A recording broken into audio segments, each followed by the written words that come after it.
Boa noite. Eu estou aqui no login da professora Fabiana, né? Que ela teve um probleminha, não pôde participar hoje, então estou no lugar dela. Boa noite a todos. Essa é mais uma etapa, né, das nossas APNPs, da disciplina de Ciências Ambientais. A disciplina de Ciências Ambientais é ministrada no IFRJ, Campus Duque de Caxias, para licenciatura em Química, né, pelas professoras Aline Oliveira, Fabiana Melgaço, por mim, Fernanda Soares, e pela professora Luciana Rezende. E hoje, a professora Luciana Rezende que vai trazer aqui a contribuição, né, falando um pouco do tema que ela trabalha bastante, né? E a professora Luciana Rezende é professora de Química Analítica do IFRJ, Campus Duque de Caxias, e ela também é doutoranda em Engenharia Química pela UERJ, tá?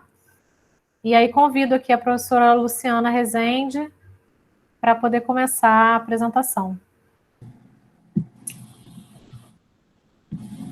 Eu só gostaria também de avisar para todos deixarem o microfone fechado e irem anotando as perguntas que tiverem ao longo da palestra da professora aqui no chat, porque eu vou anotar essas perguntas e, ao final, ela vai responder todas elas, tá bom? Obrigada.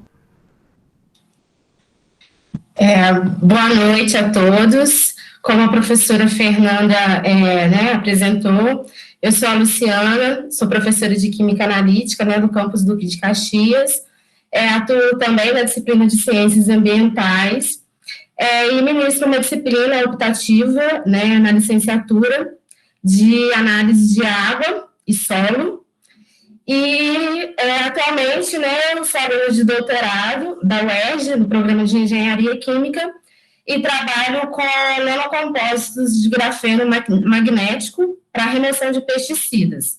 Então, por isso que hoje eu vou falar um pouco para vocês sobre a nanotecnologia aplicada aí, no tratamento de água.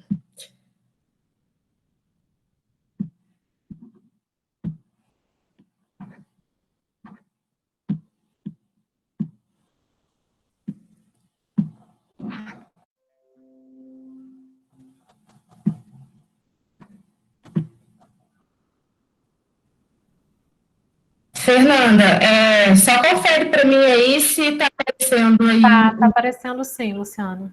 Tá? Obrigada. Então, gente, como eu disse, o tema de hoje, então, da nossa palestra vai ser nanotecnologia, mais especificamente, a sua aplicação no tratamento de água, uma vez que essa área, ela é muito extensa, muito ampla, e para cada área, você tem aí uma aplicabilidade com outras finalidades, e por conta disso, a rota de síntese, a forma de manusear os materiais, acaba sendo um pouco diferente. Então, o meu enfoque hoje vai ser nessa parte de tratamento de água.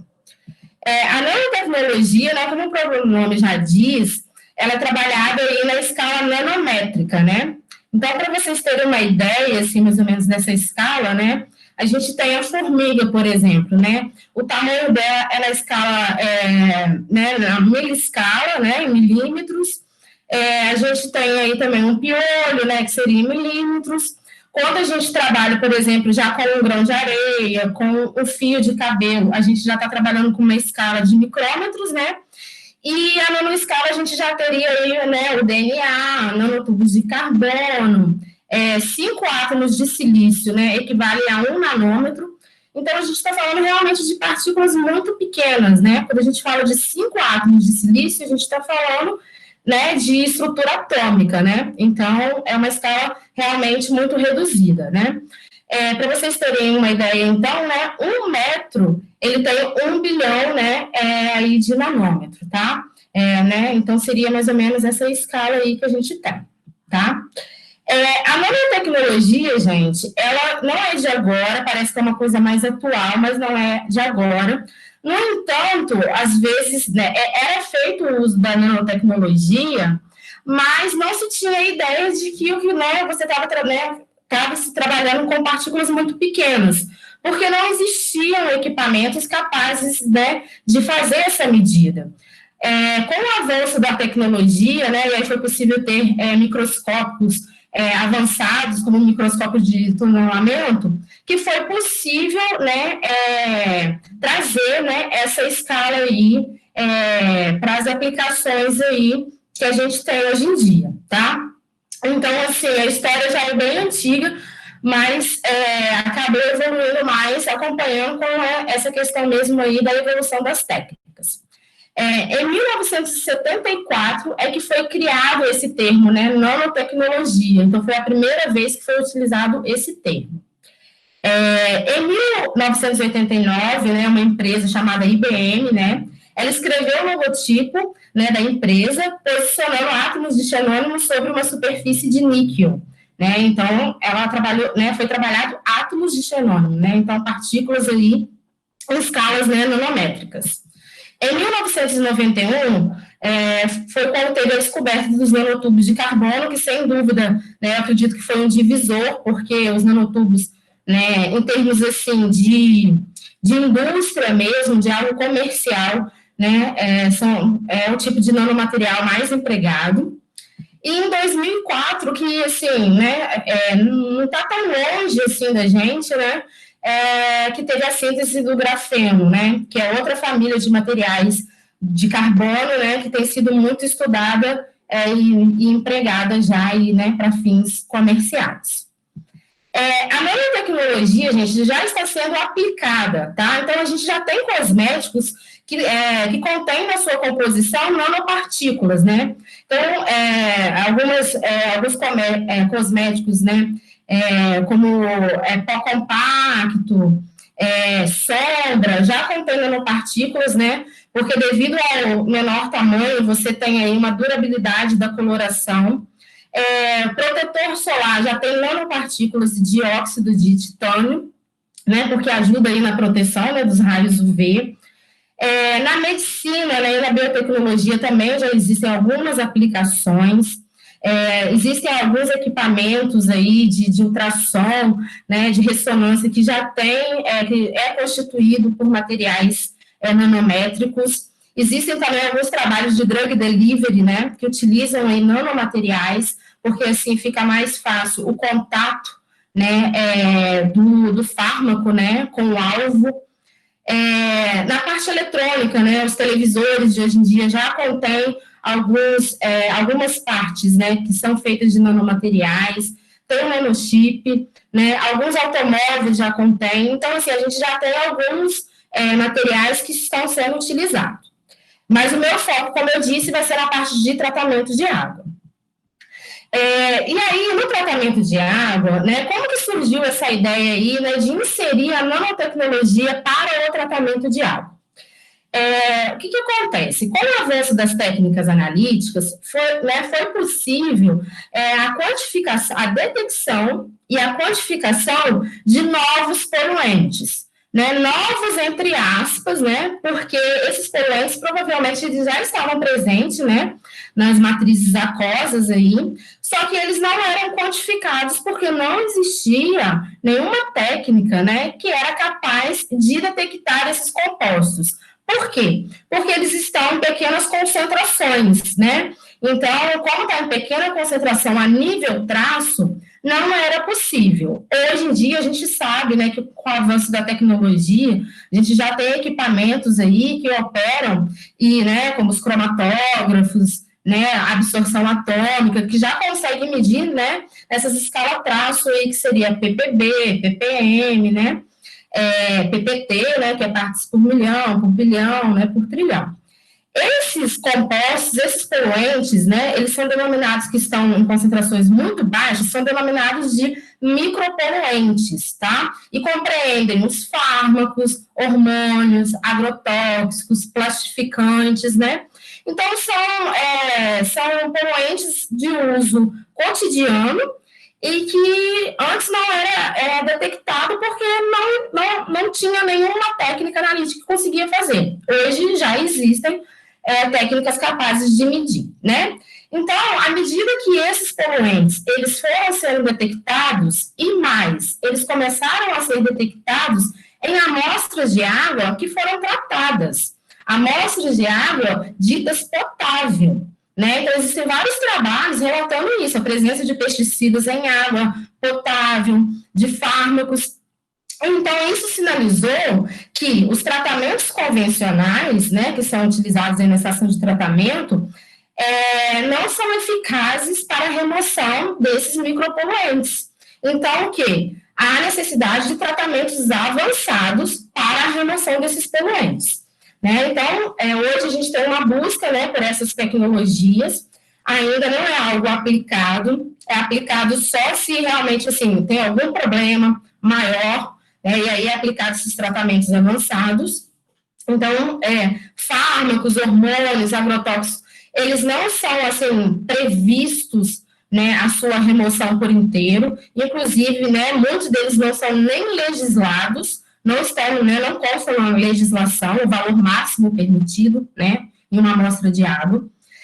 E aí, né, dentro desse contexto é que surge aí, né, a nanotecnologia, né, que seria a utilização de nanomateriais para a remoção desses poluentes. Por quê? Porque os nanomateriais, eles apresentam diversas características interessantes, né? Apresenta elevada área superficial específica, e isso acaba o quê?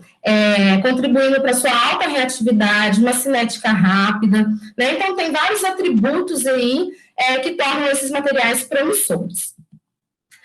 Mas então, o que é o nanomaterial, gente? O nanomaterial, ou também, né, chamado de material nanoestruturado, é um material que contém 50% ou mais das partículas na dimensão nanométrica, que seria de 1 a 100 nanômetros. Tá? Quando a gente pega um material, por exemplo, um sólido, ele não é uniforme, né? As partículas não apresentam, dificilmente você vai ter, né, um sólido com todas as partículas tendo o mesmo tamanho. Então, para ser um nanomaterial, ele tem que ter a metade dele tem que ser constituída por partículas que tenham essa dimensão de tamanho. Além disso, gente, não basta atender a essa questão do tamanho, mas o nanomaterial, ele tem que apresentar propriedades que são ausentes, né, no material em outra escala, tá? Então, por exemplo, a magnetita, né, que é o óxido de ferro, Fe3O4, em escala macro ou micro, ela apresenta um comportamento ferromagnético. O que é isso? É que, né, vamos supor, eu coloco lá um campo magnético externo, um ímã. Ela vai ficar magnetizada, e a hora que eu remover esse campo magnético, ela ainda vai continuar com propriedades magnéticas.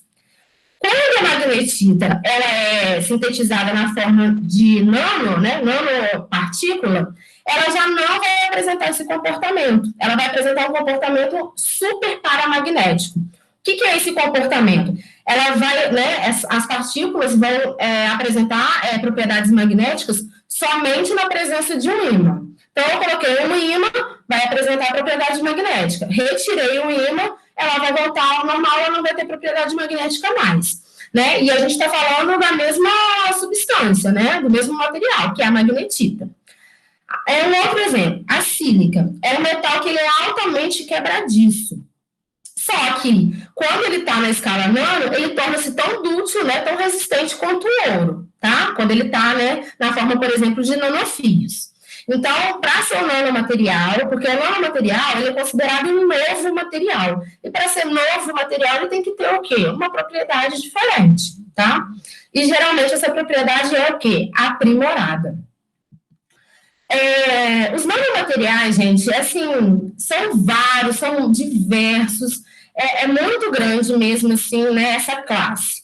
Mas basicamente é dividida em inorgânicos, orgânicos, e a gente também tem os nanocompósitos. Os inorgânicos compreendem, então, as nanopartículas metálicas, né, como de prata, de ferro, os óxidos, né, como óxidos de titânio, né, os óxidos de ferro. Tem os materiais também à base de sílica, né, ou de minerais, como hidroxiapatita, a gente também tem a argila, tem a zeólita, e tem os materiais à base de carbono, né, que seria o grafeno, né, os nanotubos de carbono. Os orgânicos compreendem os polímeros, né, os polímeros sintéticos, e a gente tem os bipolímeros, né, que são os polímeros naturais. E aí, né, temos a quitosana, alginato, celulose, né, entre outros. E os nanocompósitos? Os nanocompósitos seria a junção, né, de materiais diferentes. Então, por exemplo, a gente pode ter um material magnético. Eu, por exemplo, trabalho com óxido de grafeno magnético. Então, eu tenho a junção de um material à base de grafeno, que é né, à base de carbono, que é o óxido de grafeno, e eu tenho, né, as nanopartículas de magnetita, que é o ferro, que é o óxido de ferro. Então, eu tenho um nanocompósito magnético, tá? Então, o nanocompósito seria isso, a junção de 2 ou mais materiais, né, distintos. Os nanocompósitos também podem ser formados pela funcionalização, né? Por exemplo, eu posso ter o óxido de grafeno decorado com a quitosana, então eu vou ter um material inorgânico junto com material orgânico, né? Que seria um polímero aí natural. Eu posso ter um polímero revestido com sílica. Particularmente, os nanocompósitos, hoje em dia, eles têm recebido, né, uma maior atenção, porque como você pode combinar, né, as características de materiais distintos, você acaba tendo um material muito mais aprimorado, né? Então, por exemplo, igual no óxido de grafeno magnético, o óxido de grafeno ele é resistente, né? Ele tem várias características mecânicas, né, interessantes, e só que ele é muito difícil ele dispersa muito em água, então é muito difícil remover ele da água. Aí, o que eu faço? Eu combino ele com partículas magnéticas, porque assim eu consigo separar ele da água com um ímã.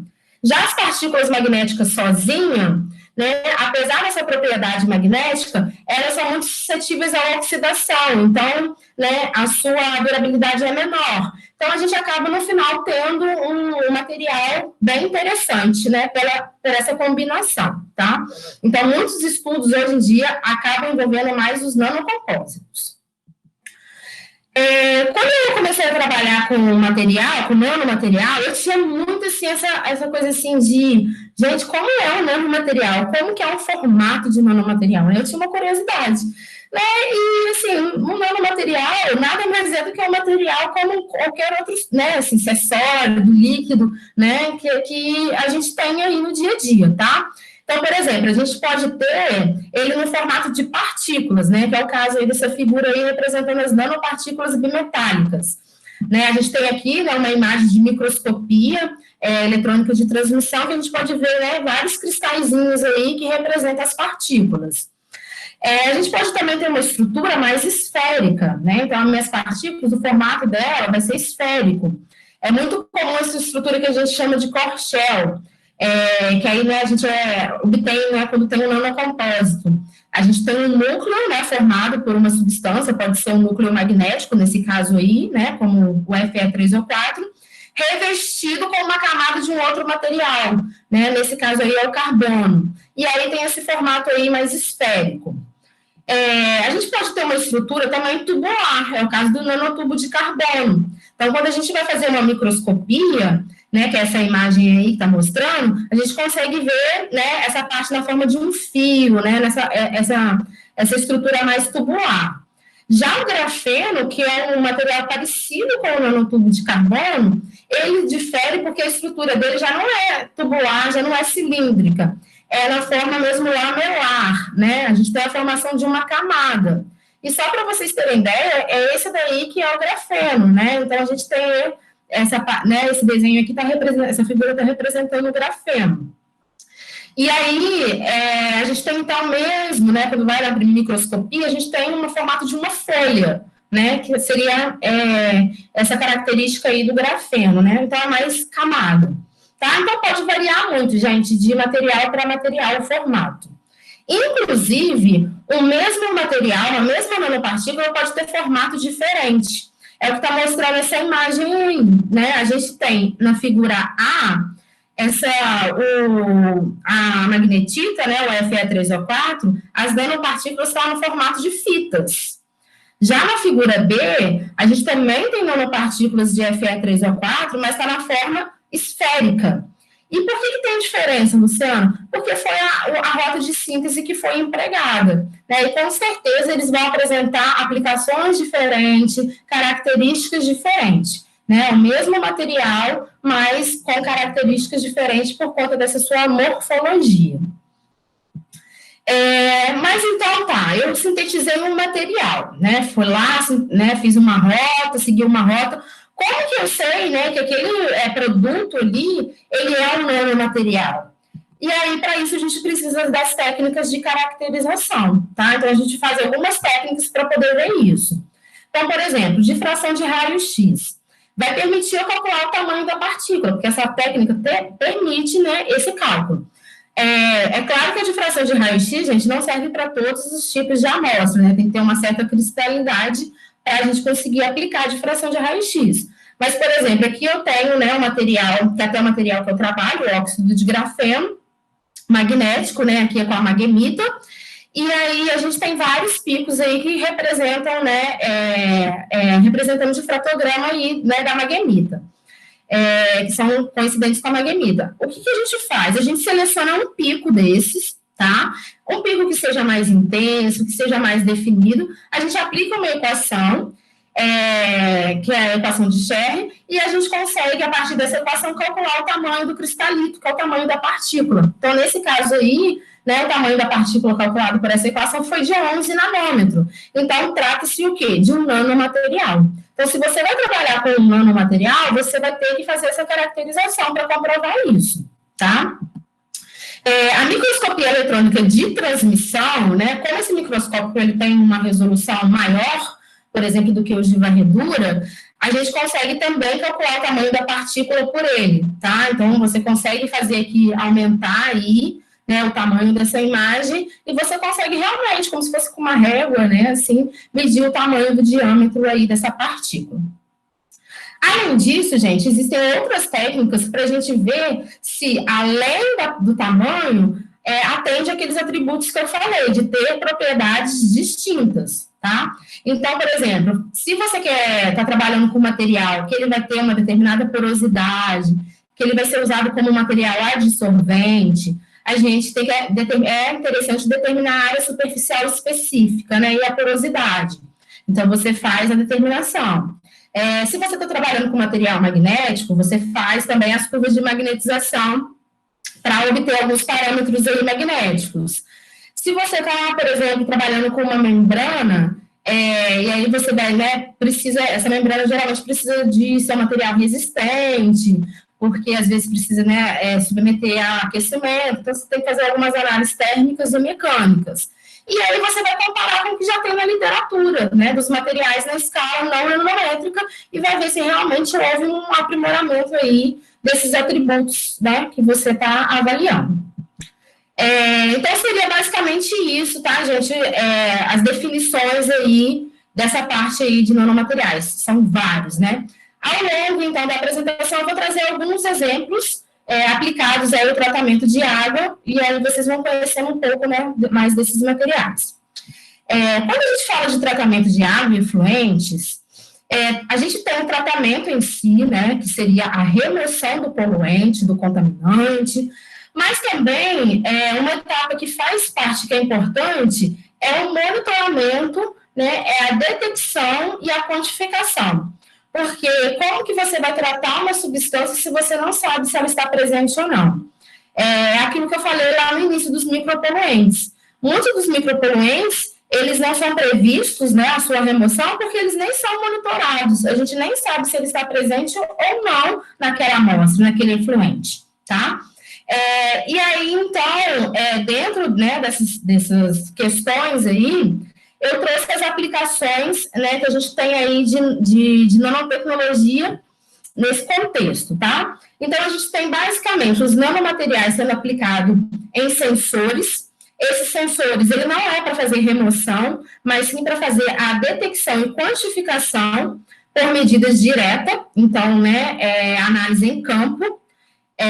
A gente tem também o desenvolvimento de métodos analíticos, né? Eu, no meu doutorado, eu trabalho nessa parte também do desenvolvimento do método analítico, que é o quê? Como eu disse, como essas substâncias estão em concentrações muito baixas, a gente precisa a gente tem que desenvolver métodos que sejam capazes de quantificar essas substâncias, né? E aí a nanotecnologia, ela está sendo aplicada com esse objetivo, tá? Do desenvolvimento desses métodos aí para análise laboratorial. E a gente tem o tratamento em si, tá? Aí, nesse tratamento, a gente tem os processos oxidativos avançados, a adsorção, a catálise, a fotocatálise, entre outros. Então, vou falar um pouquinho de cada um.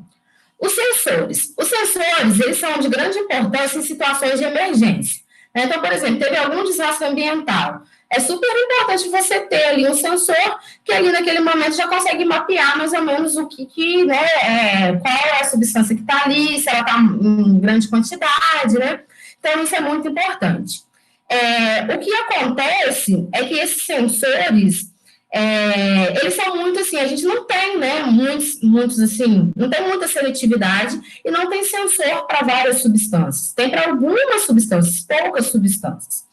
E aí tem, então, algumas pesquisas sendo realizadas nesse sentido, e aí de incorporar os nanomateriais em sensores ou eletrodos, né, para pré-concentração e detecção seletiva de poluentes traços.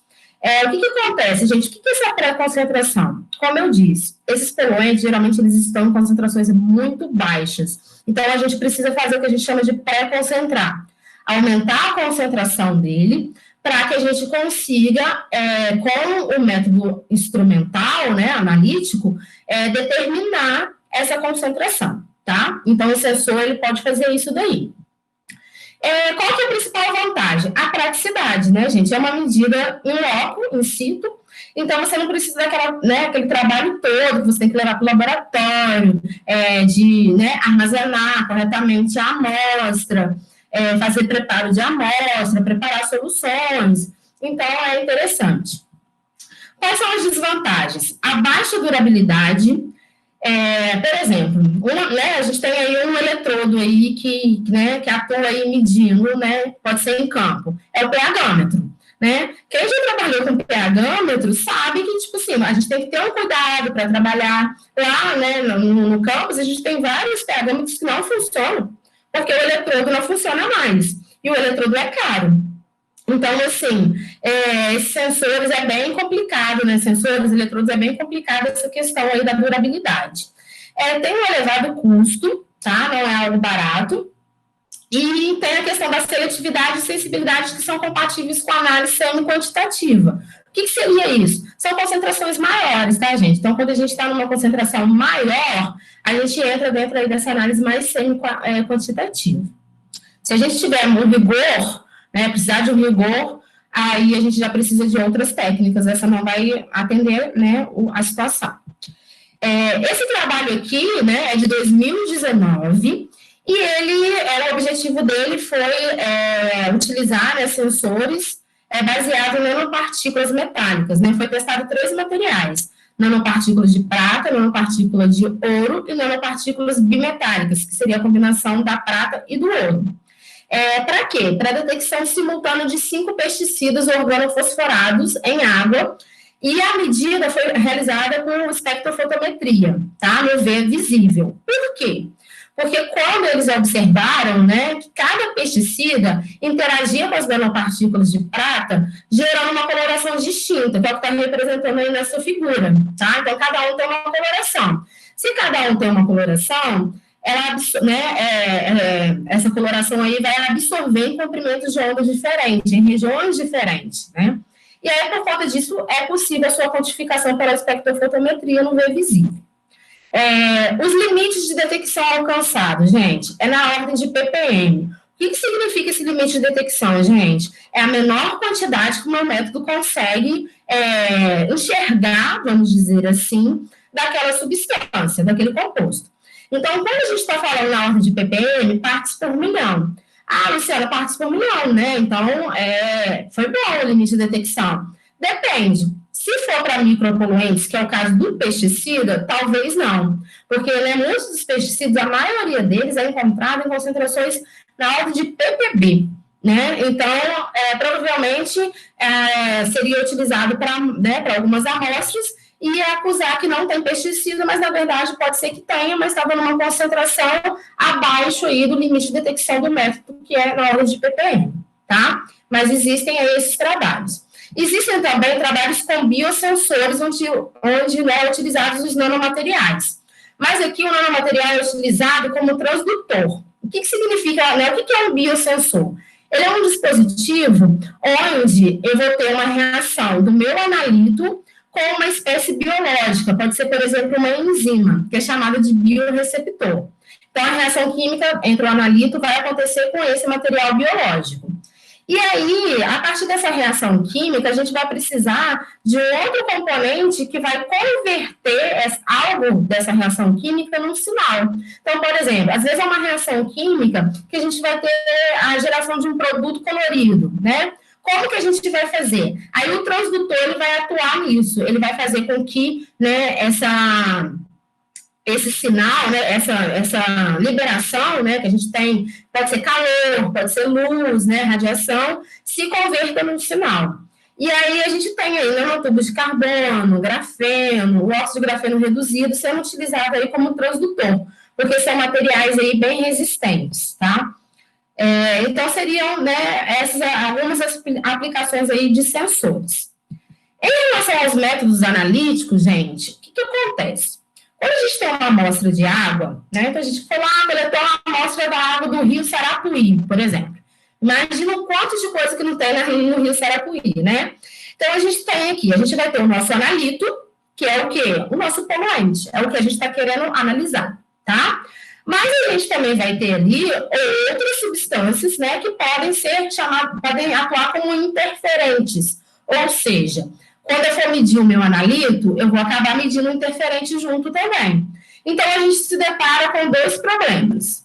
O primeiro problema, esse analito, ele está numa concentração muito pequena, né? Quando eu falo de hormônio, pesticida, né? Os micropoluentes. Então, eu vou precisar o quê? Concentrar, fazer o que a gente chama de pré-concentração, que é, né, pegar essa massa que eu tenho do analito num volume grande de amostra e diminuir esse volume, tá? Então, sei lá, um exemplo bem clássico de pré-concentrar. Eu levo, por exemplo, a minha amostra no rota a vapor e vou ali, né, secando ali o meu solvente. Então, eu vou concentrar, tá? Eu vou concentrar ali a minha amostra. Percebe-se que a massa eu não estou alterando, tá? O que eu estou alterando é o volume, e aí, consequentemente, eu acabo alterando a concentração. Aumentando a concentração, fica compatível com a técnica que eu vou medir. Outro problema seria o quê? Eliminar ou mascarar esses interferentes, porque eles podem aumentar aí a medição do meu analito, né? Então, eu posso estar determinando uma quantidade maior do que realmente é do meu poluente. E aí é nesse sentido que atuam os nanomateriais. Ele vem atuando nessa parte aí para resolver esses dois problemas que a gente tem quando a gente trabalha com poluentes que estão em concentrações muito baixas, tá?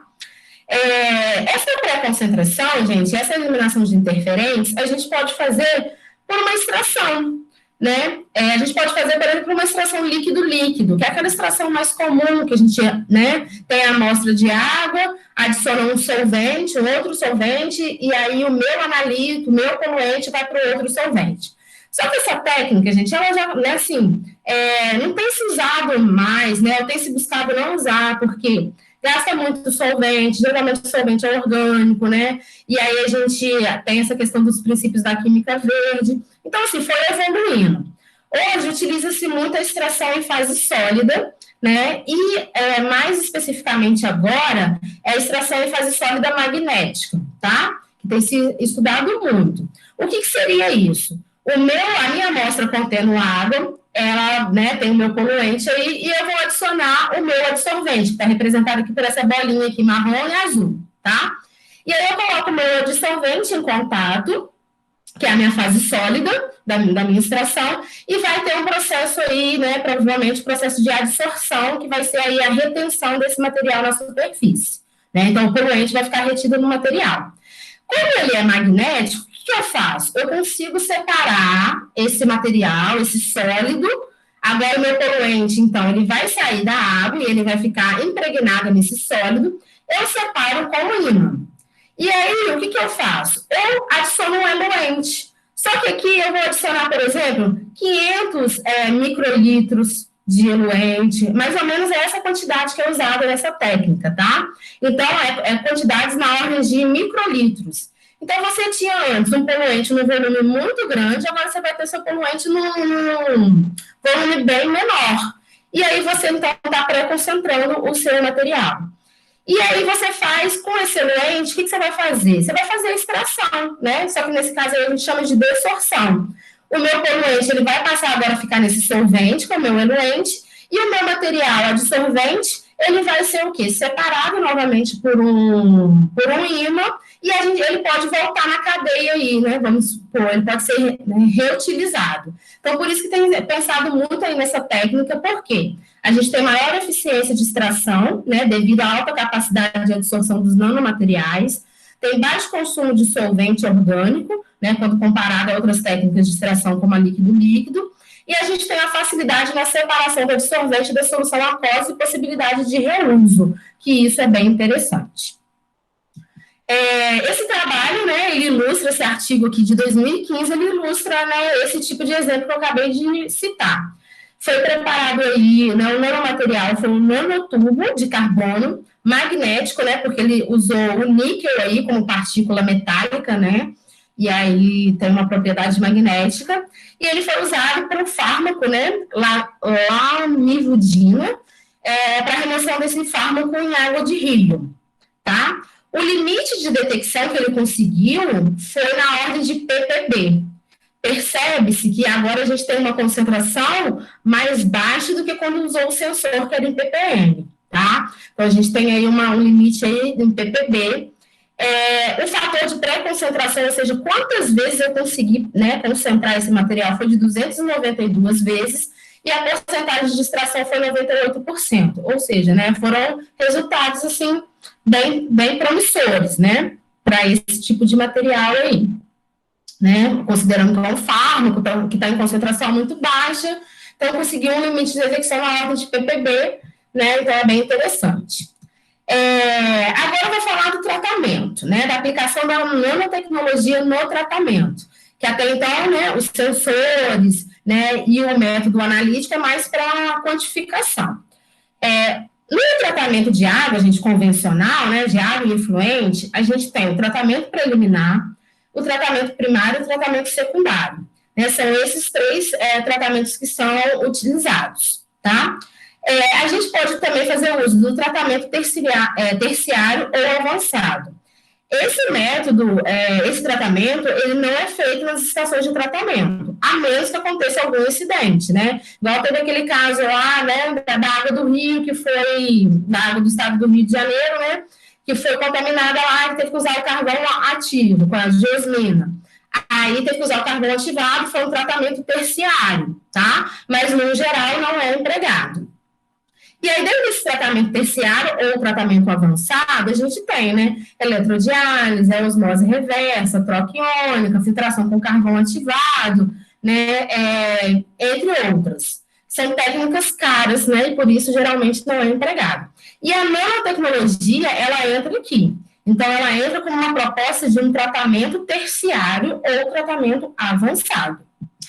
Dentre os tratamentos, então, né, avançados aí, usando nanomateriais, a gente tem aí a adsorção, que é um dos mais estudados, né?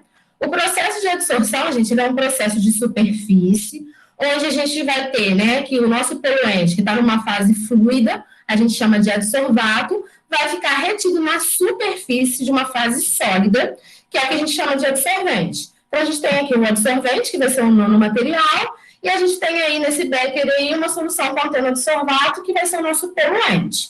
Então, vai acontecer ali o processo de adsorção, né, que seria essa retenção que a gente teria aí, né? Então, essas partículas de poluente, né, elas vão ligar-se, né, ao adsorvente, pode ligar por ligações químicas, ou a gente pode ter interações físicas, né, mais fracas, tá?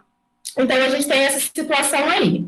As vantagens do tratamento por adsorção, gente. A gente tem, que é uma técnica, né, simples, Geralmente você coloca o sólido, né, o seu adsorvente, em contato com a solução, e a agitação não precisa de controle de temperatura, geralmente de temperatura ambiente, então é uma técnica simples. Eficaz, ambientalmente amigável e é econômico. É uma técnica, assim, considerando que é um tratamento avançado, é econômico. O carvão ativado, gente, ele é o absorvente mais empregado, né? Sem dúvida, para o processo de adsorção. Então, existem muitos trabalhos relacionados ao carvão ativado. Mas, assim, para a obtenção dele, é um processo um pouco caro, mas, como eu disse, como é um tratamento avançado, então, né, ele acaba sendo mais utilizado. Mas existem agora, né, outros trabalhos aí focando nos nanomateriais para esse processo. Por quê? Porque os nanomateriais ele pode apresentar elevada área superficial, e isso é muito interessante quando a gente trabalha, né, com materiais adsorventes, e pode ter a presença de grupos funcionais, e esses grupos funcionais é que vão atuar como sítios ativos, que são os locais do meu material responsável, né, por essa remoção. Esse artigo aqui, né, para vocês terem uma ideia, é um artigo de 2020, né, então é um artigo desse ano, que ele trata, né, da remoção de poluentes orgânicos por nanomateriais, né, somente pelo processo de adsorção. E aí, nesse trabalho mesmo, é um trabalho de revisão, né, um review, e nele tem, né, essa figura aqui, ela representa um gráfico, né, que eles colocaram aí, do número de publicações, né, de pesquisas nos últimos anos aí, relacionado à adsorção, né, de poluentes orgânicos por nanomateriais. Então, você tem, por exemplo, em 2018, você teve praticamente 750 trabalhos, né, relacionados a essa temática. O uso de nanomateriais para a remoção de poluentes orgânicos por adsorção, por esse processo. Nesse mesmo artigo, né, tem essa figura aí, né, a figura 13 aí, que mostra como esses materiais, né, os nanomateriais, geralmente, eles são realmente, apresentam uma capacidade de adsorção maior, né, para esses poluentes orgânicos, quando comparado a um material que não é a nanopartícula, né. Então, o de verde aí está representando um material de óxido, é um nanocompósito, né, então, provavelmente, esse óxido foi combinado com outro material. E o azul seria o óxido metálico sem estar, né, no estado de nanopartícula. E você observa que a capacidade de adsorção, né, que está representada aqui por essas colunas aqui, né, foi bem maior para o nanocompósito, né, então para os nanomateriais. Esse trabalho aqui eu achei bem interessante, ele é um trabalho de 2015, que foi, né, os autores aí, eles sintetizaram um material em que ele era formado por hidroxiapatita, que é um mineral, carbono e Fe3O4. Então, assim, né, teve um mix aí, um material híbrido. Então, esse material ele é magnético por causa do Fe3O4, e a hidroxiapatita é um mineral que ele, né, tem mostrado aí bons resultados para a remoção de metais. Mas para compostos orgânicos, substâncias orgânicas, ele não foi muito eficiente. E aí, né, os autores resolveram combinar com o carbono, que já tem, né, uma maior afinidade por compostos orgânicos. Por quê? Porque o objetivo foi estudar a remoção de um poluente orgânico, que foi um antibiótico, eu acho, que é a ampicilina, e inorgânico, que foram os metais mercúrio e chumbo. Então, assim, do ponto de vista de tratamento de água, isso é muito interessante, porque às vezes no trabalho ele foca só na remoção de uma classe de substância. E aí, né, ele fez um material que pudesse remover tanto, né, os metais quanto poluentes orgânicos. E na prática, o que vai acontecer é isso, você vai ter um mix, né, de substâncias presentes aí na amostra.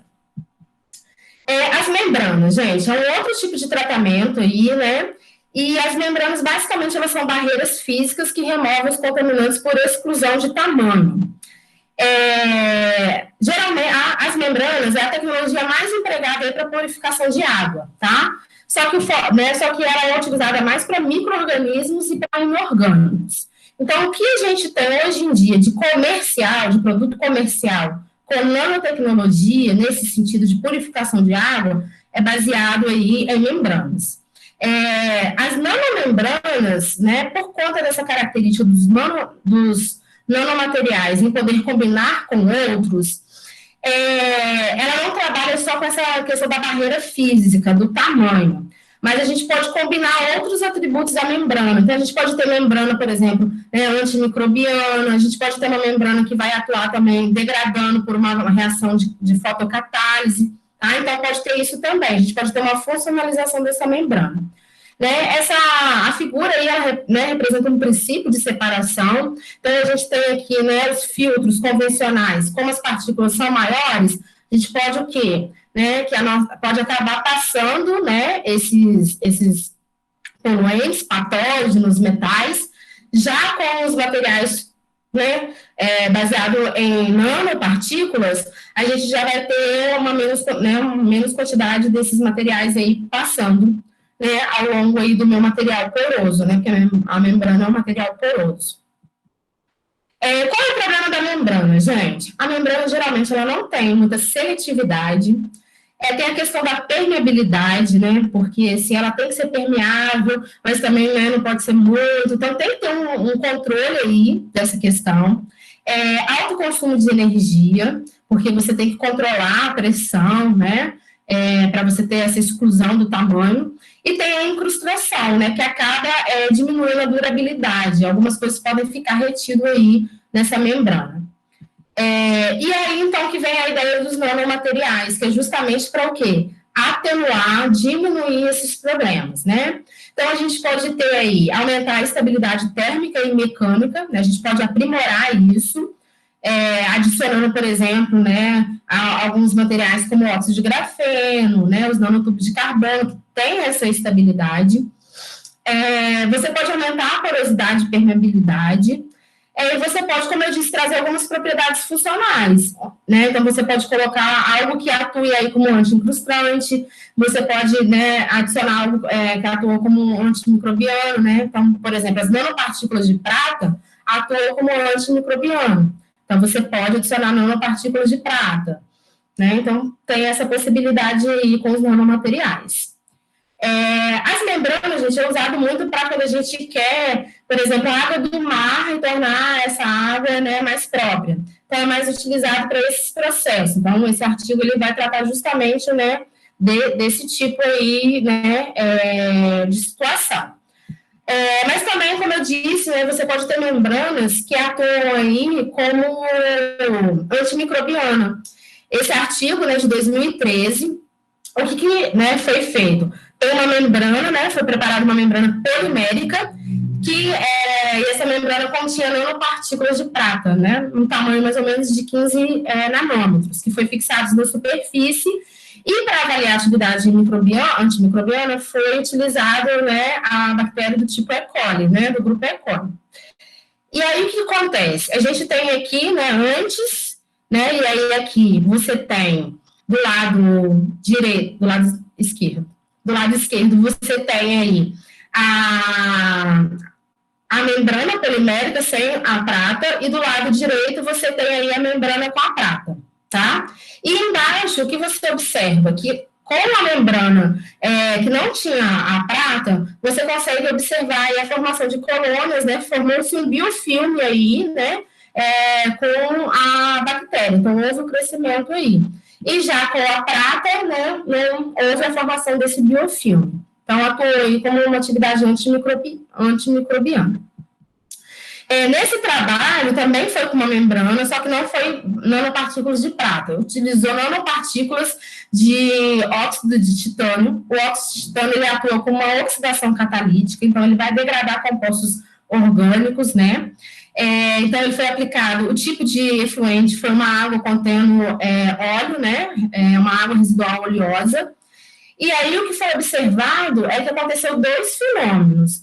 Houve a remoção pela questão da separação pela membrana, mas também houve a oxidação catalítica, né, e então houve aí, né, um efeito sinérgico, que foi, né, a combinação desses dois fenômenos acontecendo.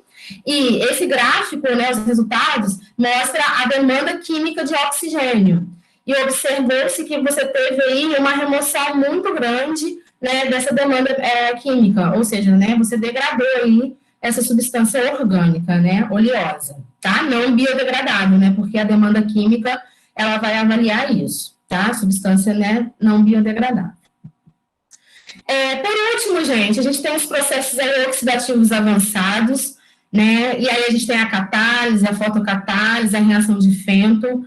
Isso que o óxido de titânio fez, naquele caso da membrana, foi uma reação, né, envolvendo aí ou catálise ou fotocatálise, né, foto se tiver aí a presença de radiação, tá? Consiste, né, então, em reações químicas que vão provocar a degradação dos compostos orgânicos. Permitem a degradação de substâncias recalcitrantes. Isso é ótimo, nossa, então, esses processos oxidativos, eles começaram, assim, muito a ser estudados, tá? Muito mesmo, teve uma época que estudava muito isso, porque tudo ele degradava, né? Então, tinha substância orgânica lá, recalcitrante, gente, é aquela que é persistente, que não degrada, não é biodegradável, então ele conseguia degradar. Né, ao meu ver, qual é o maior problema aí desse processo? É que os produtos de degradação, eles podem ser mais tóxicos que a substância original. Então, às vezes, o trabalho, ele avaliava que, tipo assim, o produto poluente lá, ele sumiu, eu, né, fui quantificando ele, fui vendo que a porcentagem dele de remoção foi elevada, ou seja, a concentração dele foi diminuindo. Mas ele se converteu em quê? Porque, às vezes, ele pode ter se convertido num produto, né, como a gente está falando, né, por exemplo, de compostos orgânicos, um produto que é ainda mais tóxico do que o produto original, tá? Então, isso daí é uma crítica, né, a esse método. E aí, os nanomateriais, ele vem com essa função. Por quê? Os nanomateriais apresentam maior reatividade cinética rápida. Então, a gente pode ter a conversão desses materiais em produtos, né, a mineralização completa. Então, a gente vai ter CO2, amônia, né? Então, seria a quebra por completo aí, né, desses materiais aí, desses compostos orgânicos, desses materiais não, desses poluentes orgânicos. Para isso, gente, utiliza-se muito as nanopartículas metálicas, que seriam aquelas de inox, né, zero, né, no estado de oxidação zero. Por quê? Essas nanopartículas, se for um metal, pode acontecer o processo o quê? De redução. Então, por exemplo, a gente tem aí o cromo 6. O cromo 6, ele pode reduzir ao cromo 3, tá? E a minha nanopartícula vai oxidar, né? A gente pode ter também, se for compostos orgânicos, pode ter a desalogenação, que são aqueles compostos orgânicos que contêm halogênios, né? Então, cloro, bromo. E pode ter também a quebra da ligação azo, né, que seria essa ligação aí dupla aí com nitrogênio. Então, também é muito utilizada para compostos orgânicos, né, a degradação dos compostos orgânicos.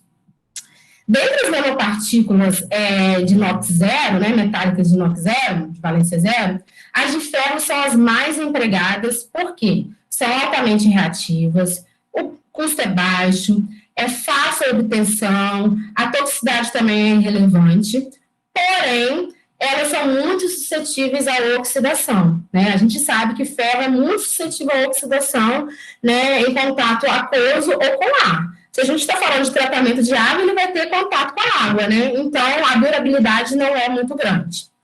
Aí que vem, né, essa questão, então, da nanotecnologia, para melhorar ainda mais essas partículas, tá? O ferro zero, então, o que pode acontecer? Ele pode oxidar e formar uma camada de óxido, né? E aí a gente tem a perda de reatividade. Mas a gente pode converter isso fazendo o quê? Combinando ele com outro metal. É como se fosse um outro metal de sacrifício, né? Ele vai o quê? Oxidar no lugar dele, né? Vamos dizer assim.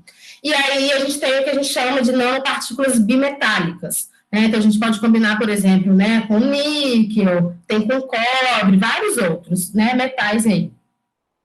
Esse estudo, por exemplo, né, ele combinou com níquel e utilizou, então, né, essas nanopartículas bimetálicas de ferro e níquel para a degradação do inseticida acetamiprid, né? Então, degradação, tá, gente? Na dissorção, o meu composto, ele não muda de fórmula, geralmente ele mantém. Aqui na degradação, não, vai acontecer uma reação química que ele vai se converter em outro composto, tá?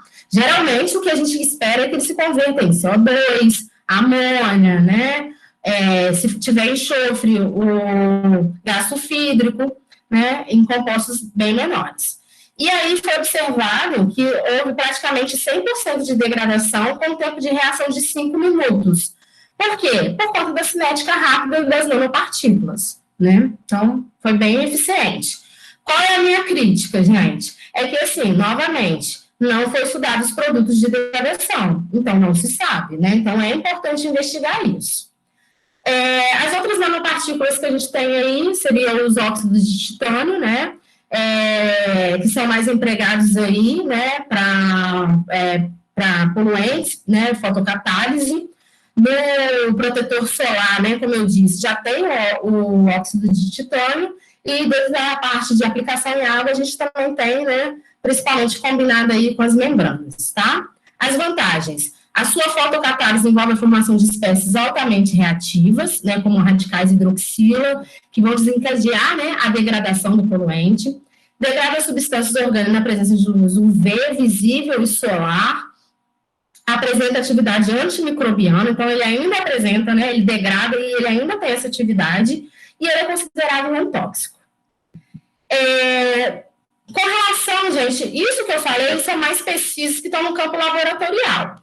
Em relação, né, a produtos que já estão disponíveis no mercado, a gente tem alguns, como eu disse, mais baseado nessa questão da membrana. Então, a gente tem aí o purificador portátil, né, é um material formado por carbono granular, que é impregnado com nanopartículas de prata, mas ele é utilizado para mais bactérias, né, para remoção de bactérias, e material particulado. Então, se você já tiver alguns, por exemplo, sais, ele já não faz, né, já não tem essa função, né.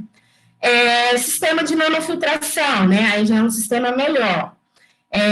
O material é uma membrana polimérica, né, que contém aí também nanopartículas, tá? Então, polímeros aí, né, no tamanho de nano, e aí você tem a remoção de sais, metais tóxicos e alguns poluentes orgânicos, né?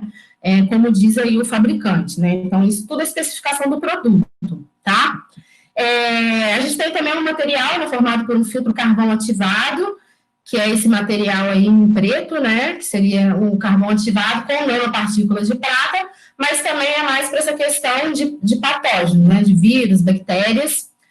A Panasonic, ela desenvolveu os eólitos impregnados com óxido de titânio para purificação de água por fotocatálise. Então, tem um purificador da Panasonic com, né, esses compostos, essas partículas.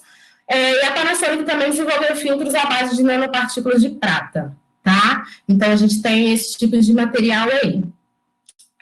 Esse artigo, gente, ele vai justamente falar sobre esses tipos de materiais. É um artigo de 2019, e ele vai falar desses materiais que saíram, né, do laboratório e já estão sendo utilizados aí, né, como produtos aí no mercado, e as pesquisas, assim, as análises, né, se realmente eles atendem aí o que é especificado. Então, quem tiver interesse, né, deixo aí como sugestão aí de leitura. Nem tudo são flores, né, gente? Aparentemente é tudo maravilhoso, porque realmente, né, eles apresentam, assim, resultados muito interessantes, bem mais eficientes que aos materiais que não são na escala nanométrica. Qual é o problema, né? A questão da toxicidade. E aí a gente fica naquela situação, né? A gente está falando de tratamento de água, de remoção de poluente, mas o nanomaterial, ele pode se tornar um poluente, né? Ele pode ser considerado um poluente. Então, tem a questão da toxicidade. A gente, né, deparou aí com uma crescente produção industrial, né, relacionado a esses materiais. Como eu disse, já existem esses materiais aí nas formulações, né, de alguns produtos, mas não existe, gente, ainda regulamentação, né, e a gente tem poucos estudos sobre os riscos ao meio ambiente e à saúde, né, ao meio ambiente, essas partículas, eles vão acabar, né, indo para o meio ambiente. A gente não sabe o que vai acontecer. E também a saúde, quem está manipulando, né, quem está na linha de frente, sintetizando esses materiais, quem está fazendo uso desses materiais, tá? Então, como eu disse, ainda não existe uma regulamentação e controle do descarte dos nanomateriais. Então, os nanomateriais, ele passa a ser, como eu disse, um efluente, né, um resíduo. Então, a gente não sabe como vai comportar. A maioria dos trabalhos, gente, assim, tem muito trabalho, muito. Mas é tudo o quê? Aplicação. Não existe, né, são poucos trabalhos que analisam a toxicidade. Então, esse, por exemplo, né, esse artigo de 2015, ele avaliou a toxicidade, né, da magnetita, né, que é o Fe2O3, né, de partículas, nanopartículas de magnetita, no peixe aquático, né, que é peixe aquático não, o peixe zebra, né, que é o zebrafish, que é o organismo aquático geralmente utilizado para testes de toxicidade, e viram que numa concentração acima de 10 miligramas por litro, né, essas partículas prejudicaram o desenvolvimento dos embriões, causaram mortalidade e o atraso na eclosão e malformação, né, então teve danos aí para o organismo alvo aí, né, que foi o peixe, né, zebra. Em relação às plantas, está muito relacionado com a absorção de nutrientes. Essas nanopartículas atuam inibindo essa absorção, dificultando, tá? Então, esse trabalho aí de 2016, ele avaliou, né, as nanopartículas também de magnetita, né, e viram que causaram uma redução nutricional no tomate, né, avaliou a plantação de tomate, numa concentração de 100 miligramas por litro, inibiu 40% da condutividade hidráulica radicular, e isso interferiu na quantidade de molibdênio e zinco, né, em suas brotações, lembrando que eles são nutrientes, né, o molibdênio e o zinco são nutrientes aí para as plantas, né. E aí, por fim, gente, esse artigo, ele trata justamente o quê? Das nanopartículas, mas não aplicada na remediação ambiental, mas sim como um efluente. E aí faz uma crítica, né, se o sistema de tratamento de água convencional seria capaz aí de remover essas nanopartículas, né, da água, né, ou do resíduo, tá? Então, seria isso. Para finalizar, gente, então, né, quais são as limitações que eu pontuei aqui da nanotecnologia, né, aplicada aí a tratamento de água?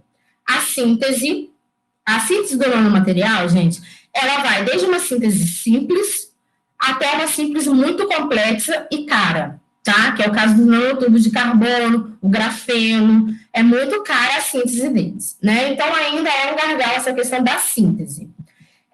Amostras reais. O que acontece? A maioria desses trabalhos, eles não aplicam em amostras reais, né? Ou seja, você tem lá no laboratório a sua água deionizada, você adiciona o arsênio, que é o que você vai estudar. O arsênio está bonitinho, só o arsênio e mais nada. A gente sabe que na prática não vai ser assim. Vai ter pH alterado, vai ter presença de sais, vai ter presença de matéria orgânica, e isso vai interferir, né? Então, a gente não sabe se o desempenho do material vai ser o mesmo.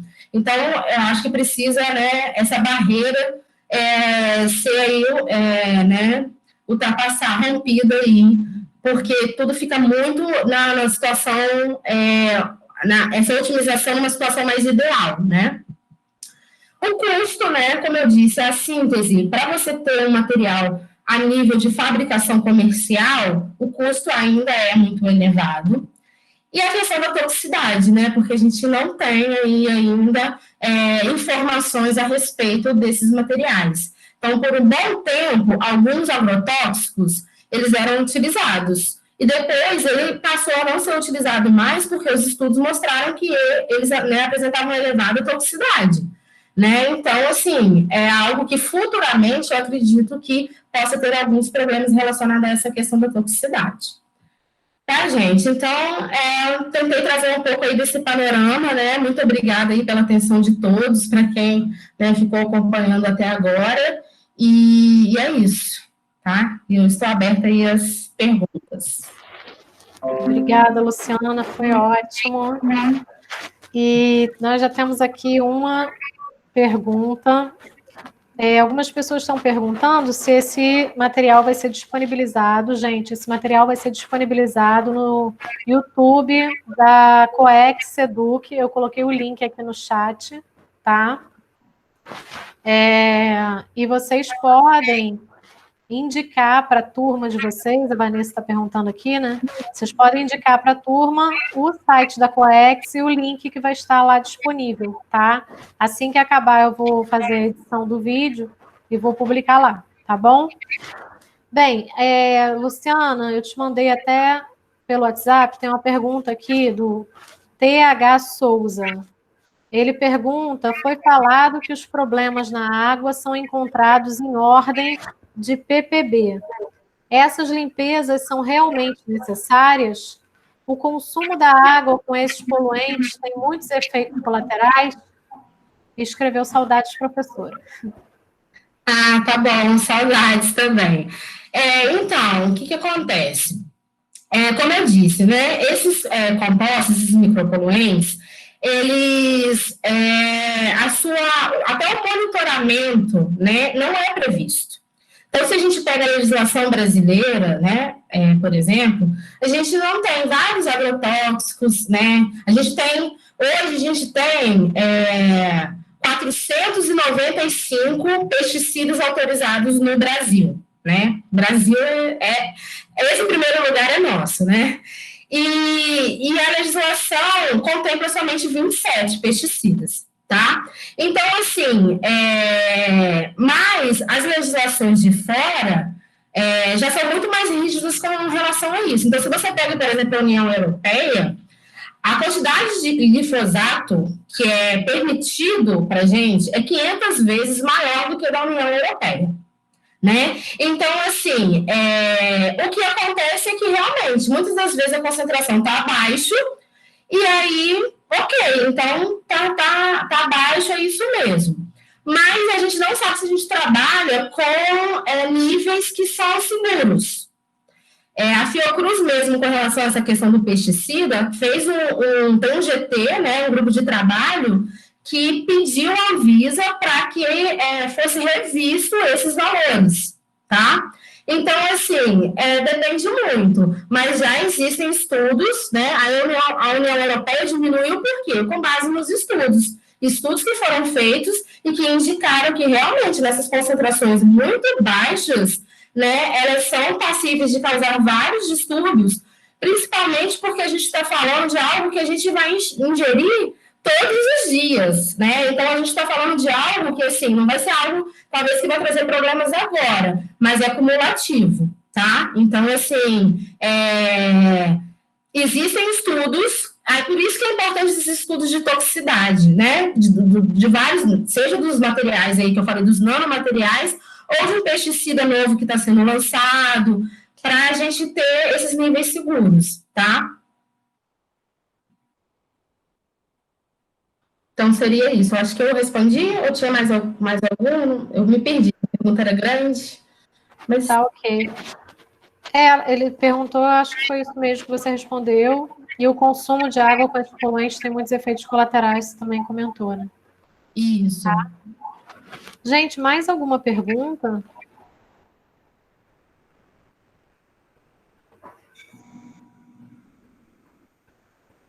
Nenhuma pergunta mais? Podemos encerrar então. Luciana, quer falar mais alguma coisa? Teve mais uma pergunta aqui. A Vanessa Lourenço perguntou: fármacos ainda são os maiores poluentes? Então, a questão dos fármacos é porque realmente, assim, é algo que todo mundo usa, né? Assim, toda família faz uso de um medicamento, né? Seja a curto prazo, ou até tem gente que realmente faz um tratamento, né? E ele é lançado no esgoto, né? E aí do esgoto ele vai para a estação de tratamento. E na estação de tratamento, sim, parte dele vai pelo tratamento biológico, alguns sim conseguem ser removidos, mas outros não conseguem ser removidos, né? Então, assim, a gente já tem até alguns estudos, né? Com anticoncepcional, que a gente teve, né? A questão de peixes, né? Por conta disso, né? Da presença de anticoncepcionais, houve várias alterações aí, né? Hormonal aí por conta disso. Então, os fármacos realmente é algo preocupante porque é algo que é muito utilizado.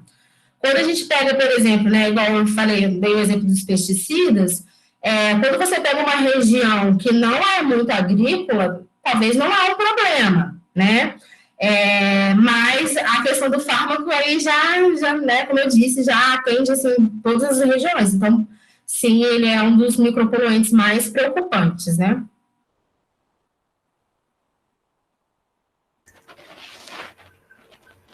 Beleza. Mais alguma pergunta, gente? Mais alguma dúvida?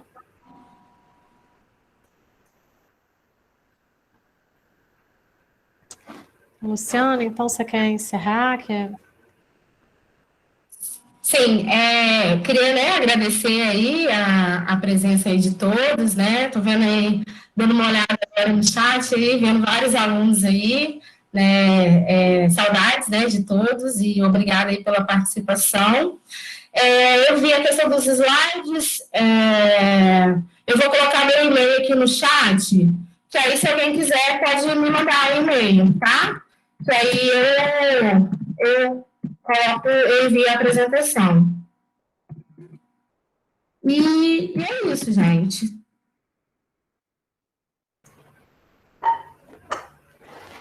Então, Muito obrigada, né, a todos. Com relação, né, aos nanomateriais, como eu disse, assim, é um mundo, tá? Então, assim, por exemplo, eu não sei muito, assim, eu sei do óxido de grafeno magnético, que é o que eu estou trabalhando. Então, assim, eu estou muito íntima dele. A gente sempre fala isso, né? Que assim, a gente começa a trabalhar com o material e aí a gente fica muito íntima do nosso material. A gente até começa a falar assim, meu material, sabe? A gente fica possessiva. Então, realmente, assim, quem quiser ir para essa área, assim, é muito legal, eu estou muito encantada. Mas é isso, gente. Você tem que estudar o seu material, você tem que conhecer o seu material e aí, realmente, assim, é o mundo, né? A nanotecnologia é o mundo e, assim, é algo ainda muito recente, né? Parece que não, mas, assim, é algo recente ainda, então eu acredito que muitas coisas, né, muitas descobertas ainda virão aí e aplicações.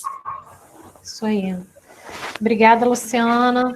Respondendo aí algumas perguntas do chat, nós vamos liberar esse material no YouTube da Coex. Eu mandei o link, tá aqui em cima no chat, tá? E essas atividades estão acontecendo toda semana, às quintas-feiras, 18 horas. Eu estou mandando aí no chat o Padlet, né, com todas as informações das nossas atividades, da nossa programação. Semana que vem, a gente vai ter uma atividade que são energias renováveis, né, no dia 17/9, às 18 horas, com a professora Fabiana e a professora Monique Cortcamp. Então, assistam também, estejam aí, tá? E daqui a pouquinho eu vou disponibilizar lá no YouTube.